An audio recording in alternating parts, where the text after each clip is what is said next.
ఏడాది వచ్చేసింది. ఆల్రెడీ సంక్రాంతి సీజన్లో సినిమాలు లాక్ అయ్యాయి. దాంతో సంక్రాంతి తర్వాత అతిపెద్ద ఫెస్టివ్ సీజన్ పై స్టార్ హీరోల ఫోకస్ పడింది. సంక్రాంతి తర్వాత ఇండియన్ సినిమా అతిపెద్ద క్లాష్ ను ఆగస్టు 15కు చూడబోతోంది. ఎన్టీఆర్ కొత్త సినిమా రిలీజ్ టైం కు కావలసినంత కాంపిటీషన్ పెరుగుతోంది. లాస్ట్ ఇయర్ దేవరాను రిలీజ్ చేశాడు ఎన్టీఆర్. ఈ ఏడాది టైగర్ నటిస్తోన్న హిందీ చిత్రం వార్ 2 రిలీజ్ అవుతోంది. ఆగస్టు 14న విడుదలకు సన్నాహాలు జరుగుతున్నాయి.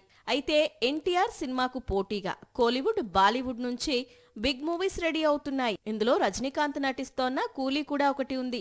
నిన్నటి వరకు మే 1న కూలీ రిలీజ్ కానుందని కోలీవుడ్ చెప్పుకొచ్చింది. కానీ ఇప్పుడు ఆ డేట్ ను ఆగస్టు 15కు మార్చాలి అనుకుంటున్నారట. అదే నిజమైతే మాత్రం ఎన్టీఆర్ నటిస్తోన్న వార్ 2కు సౌత్ సైడ్ కలెక్షన్స్ కు బాగా ఎఫెక్ట్ పడుతుంది. బాలీవుడ్ లో వార్ 2 వసూళ్లపై ఎఫెక్ట్ పడుతుంది. ఎందుకంటే కూలీలో రజనీకాంత్ తో పాటు ఆమీర్ ఖాన్ కూడా నటిస్తున్నాడు. ఇదే డేట్ కు సన్నీ డియోల్ కొత్త సినిమా లాహోర్ కూడా రిలీజ్ చేయబోతున్నారట.